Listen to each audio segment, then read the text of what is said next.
Pues de vuelta en el Museo del Quijote, estamos aquí para analizar otra de las salas especialmente interesantes en esta joya museística que tenemos en Ciudad Real, nuestro Museo del Quijote. En esta ocasión nos encontramos frente a los murales de Enrique Herreros y lo primero que llama la atención cuando visitamos este museo es la diversidad de estilos pictóricos y escultóricos de las obras que aquí se exponen. Y es que no debemos olvidar que el hilo conductor de este museo es la fascinación que muchísimos artistas plásticos, también escultores, están sintiendo al leer la obra de Cervantes. Nuestra obra literaria más universal, Don Quijote de la Mancha, ha inspirado a numerosos artistas, cada uno con su estilo propio. Por eso vamos a notar una diferencia tan grande si pasamos, por ejemplo, de la sala del Maestro Palmero a esta zona de los murales de Enrique Herreros. Pero ¿quién es este artista madrileño que nace a principios del siglo XX, 1903, muere en 1977 y a lo largo de su vida hace muchísimas cosas?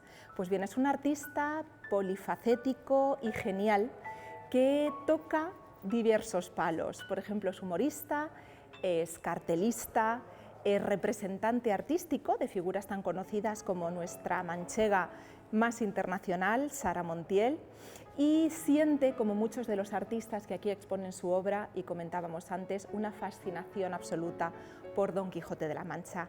Tanto que esta fascinación, esta adoración por nuestra obra literaria más internacional, le hace ilustrar 3 ediciones muy particulares del Quijote, siempre poniendo en ellas este sentido humorístico, satírico o caricaturesco que va a impregnar toda su obra. Vamos a ver 2 cuadros bien distintos de este gran dibujante Enrique Herreros y vamos a ver cómo se puede hacer esta lectura del Quijote en clave humorística.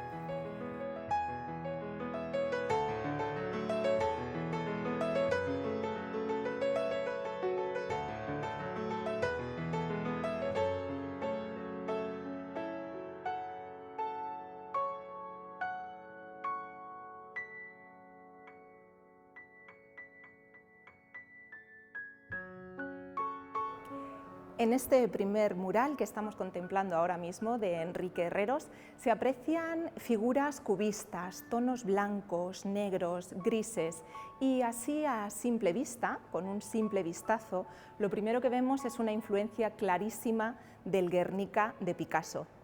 Picasso, por cierto, un artista muy cercano a Enrique Herreros, a quien conocía, con quien mantenía una gran amistad y que incluso el propio Herreros visitó en su exilio francés en numerosas ocasiones. Como sabemos, el Guernica refleja la crueldad, la masacre fría, despiadada, uno de los momentos más trágicos de la Guerra Civil. Y precisamente lo que quiere hacer Herreros es releer ese cuadro de su gran amigo y realizar esta relectura del Guernica desde un punto de vista, desde una perspectiva quijotesca, humorística y satírica. Herreros, aquí con este mural que tenemos en nuestro Museo del Quijote de Ciudad Real, parece reflexionar y decirle al espectador algo así como: qué dura fue aquella masacre, qué matanza, qué horror destila el cuadro del Guernica. Pero no menos horrible, no menos macabro fue el momento de la masacre del retablo de Maese Pedro. Y es precisamente el capítulo que aquí Enrique Herreros está reflejando. Nos encontramos en la segunda parte del Quijote y este dato es un dato muy importante porque tenemos que tener en cuenta que en esta segunda parte Cervantes consigue hacer algo absolutamente magistral, una de las muchas cosas en la que es un escritor transgresor o adelantado a su época, que es en incorporar el concepto, podríamos llamarlo hoy en día, de metaliteratura, es decir, literatura dentro de la literatura. Cervantes, en la segunda parte, nos explica que Don Quijote y Sancho ya saben que sus aventuras, sus hazañas son conocidas en todas aquellas aldeas que ellos van pisando porque alguien ha escrito una primera parte relatándolas. En este momento es en el que se encuentran Don Quijote y Sancho. en una de sus muchas aventuras, cabalgando por los campos de la Mancha, deciden hospedarse en una de las ventas del camino, ventas que todos los lectores ya identificamos como estos puntos en los que pernoctan el caballero y su escudero. Pues bien, en esta venta, Don Quijote y Sancho Panza van a coincidir con un tal Maese Pedro. ¿Y quién es este personaje? Uno de los muchísimos personajes secundarios de Don Quijote de la Mancha, pero que adquiere una especial relevancia en este capítulo.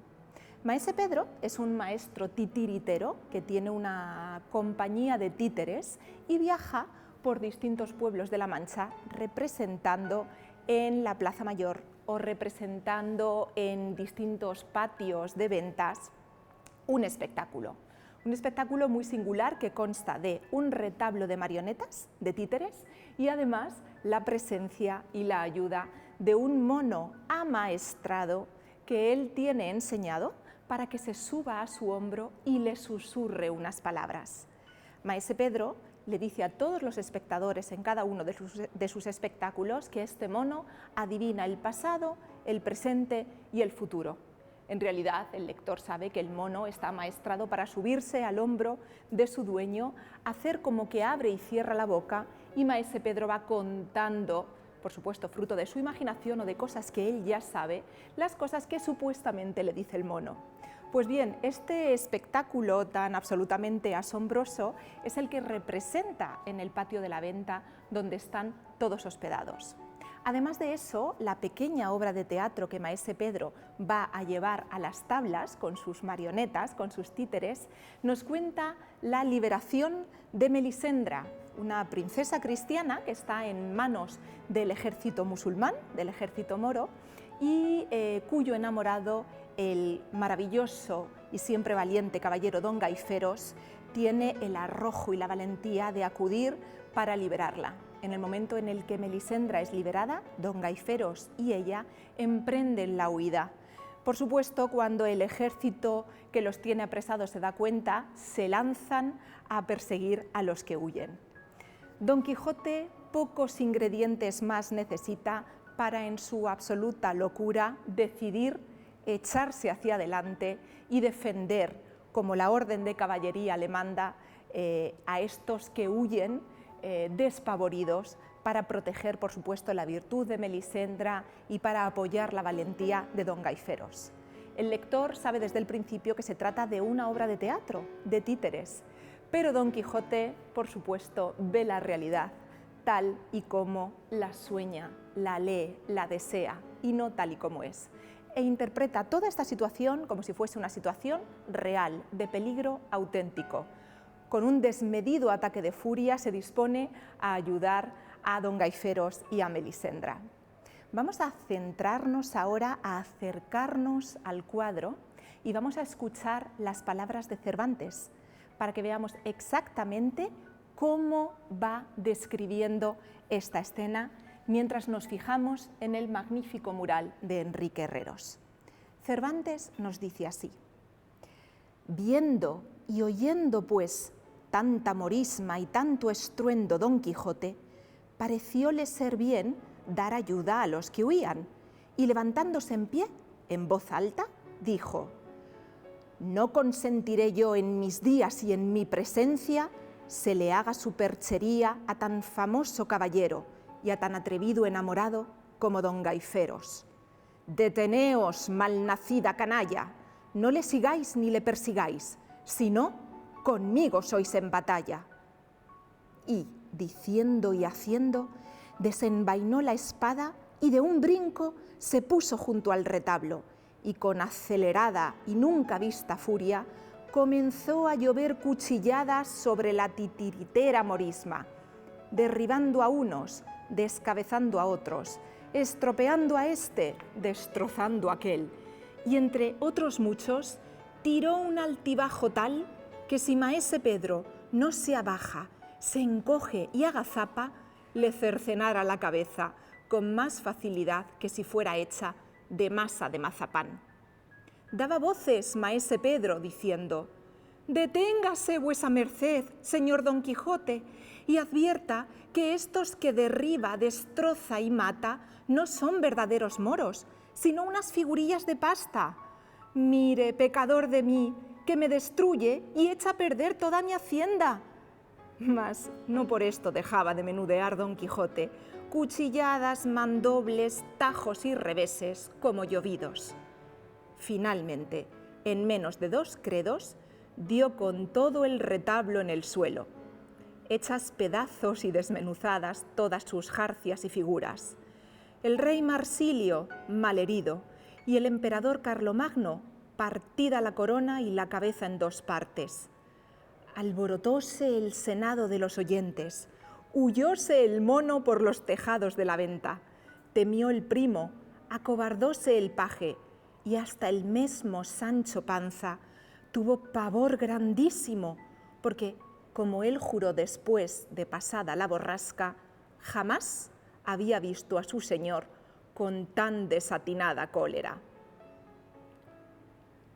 Es este uno de los momentos en los que mejor se refleja a Don Quijote con este ataque de furia, de cólera desmedida. Y como muy bien refleja aquí el maestro Enrique Herreros, vemos esta mirada absolutamente enajenada, irritada por la furia que le produce ver a Melisendra y a Don Gaiferos atacados por el ejército moro. Si nos fijamos bien en este mural, en esta suerte, como decíamos antes, de Guernica quijotesco, vemos perfectamente a todos los títeres con los turbantes simbolizando al ejército musulmán, a Sancho totalmente atemorizado ante el arranque de furia de su señor y las cabezas de las marionetas cortadas. Poca explicación necesita, después de ver este mural y de escuchar las palabras de Cervantes, la expresión o el refrán que tanto utilizamos en español cuando decimos que alguien no ha dejado títere con cabeza.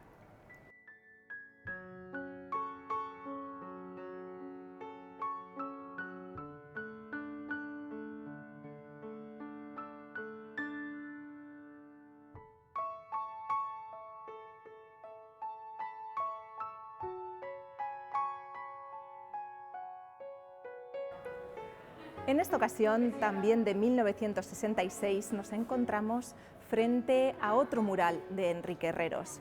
Y aquí sí que explota ya su mayor faceta como ilustrador, dibujante, caricaturista. Está relacionado totalmente el nombre de Enrique Herreros con la famosa revista La Codorniz. Y quizás en este mural sea donde más vemos este estilo del polifacético y genial artista madrileño. Lo que se representa aquí es una escena que los lectores del Quijote conocemos como la escena de la carreta de las Cortes de la Muerte. Y nos ponemos en situación.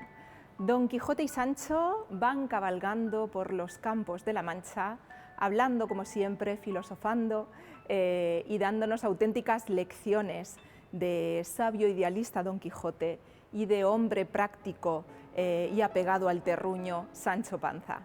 En medio de estas conversaciones, a lo lejos, parecen divisar una carreta que se acerca hacia ellos.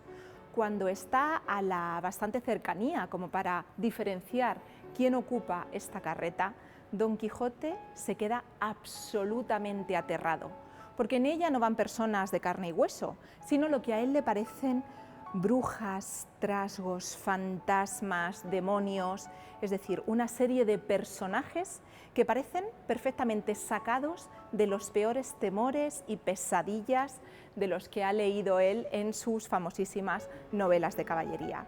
Se trata de personajes que no pertenecen a este mundo y que son capaces de horrorizar a cualquier caballero andante, por valiente que sea. Don Quijote necesita en ese momento disfrutar de esta nueva aventura y para frente a él, a esta carreta, para hacer que estas personas se identifiquen ante él y que expliquen un poco cuáles son sus intenciones ante tan pavorosa apariencia. El lector ya está disfrutando una vez más de uno de los momentos más cómicos y humorísticos, porque sabe que los que vienen en esta carreta son en realidad actores de una compañía ambulante, como la mayoría eran en esta época en la que Don Quijote está atravesando estos campos de la Mancha, que después de haber representado una obra de teatro matinal en un pueblo determinado, viajan para representar la función de la tarde en otro pueblo cercano. Pero, como también solía ocurrir, muchas veces no tenían ni condiciones ni tiempo material para cambiarse los disfraces y viajan simplemente disfrazados, maquillados, preparados para representar su obra de una zona a otra o de un pueblo a otro. Esto es lo que encuentran en el camino Don Quijote y Sancho. Es también muy curioso reflexionar cómo precisamente Enrique Herreros va a elegir este tema, va a elegir este capítulo, siendo él un hombre que viene del mundo del cine, del teatro, de la representación artística y, digamos, lo lleva en las venas. Por otro lado, Cervantes también sabemos que, aunque ha pasado a la historia y a la gloria universal como el autor de Don Quijote de la Mancha, escribió poesía y también escribió teatro. De hecho, durante muchísimo tiempo intentó triunfar con sus obras de teatro, pero tuvo la mala suerte de coincidir cronológicamente en el tiempo con aquel autor que fascinaba absolutamente todo el público y que era un auténtico fenómeno de masas, que diríamos hoy en día, que era Lope de Vega.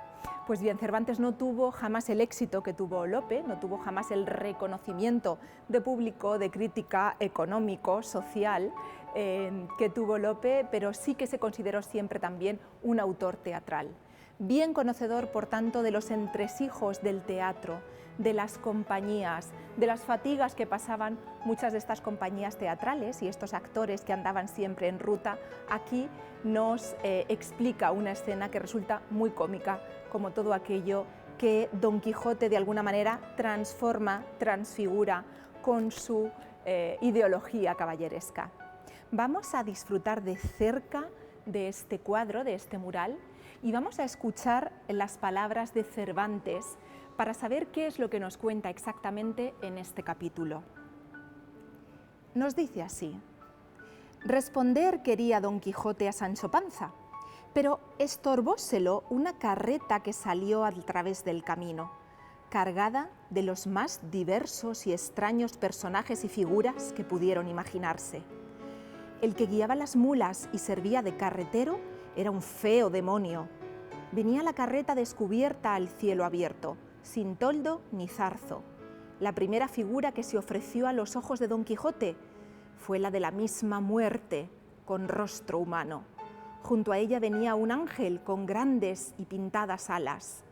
Al un lado estaba un emperador con una corona, al parecer de oro, en la cabeza. A los pies de la muerte estaba el dios que llaman Cupido, sin venda en los ojos, pero con su arco, carcaj y saetas. Venía también un caballero armado de punta en blanco, excepto que no traía morrión ni celada, sino un sombrero lleno de plumas de diversos colores. Con estas venían otras personas de diferentes trajes y rostros, todo lo cual, de improviso, en alguna manera alborotó a Don Quijote y puso miedo en el corazón de Sancho.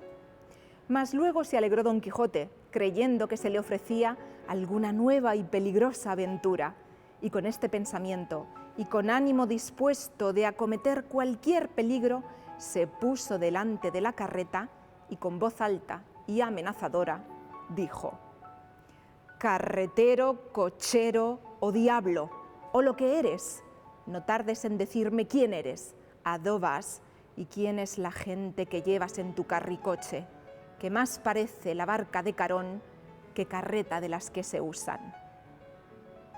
Totalmente horrorizado, Don Quijote ante esta visión espeluznante, tanto que se atreve a, de alguna manera, ponerles cara, ponerse frente a ellos e intentar desvelar su identidad.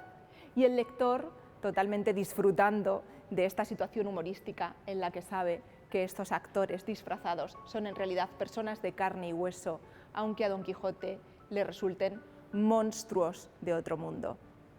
De nuevo, gracias a Cervantes y gracias a Enrique Herreros por hacernos soñar en los campos de la Mancha y también por ofrecernos esta reflexión sobre el teatro, la vida, los cómicos, los actores, las compañías ambulantes que durante muchísimo tiempo fueron recorriendo, ellos sí, realmente como personajes auténticos, los campos de la Mancha y llenando nuestros corrales de comedias.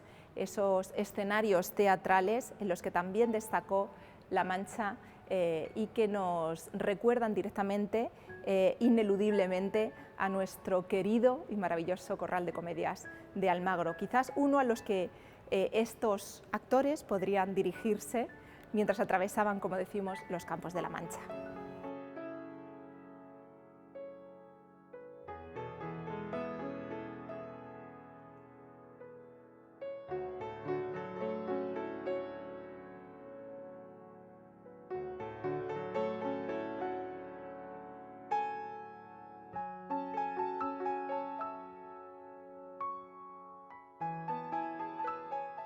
Pues bien, desde aquí despedimos esta nueva visita a una sala del Museo del Quijote, y es la zona de los murales de Enrique Herreros, donde se va reflexionando poco a poco sobre la situación de los actores del teatro, de títeres o de actores ambulantes en La Mancha en este momento.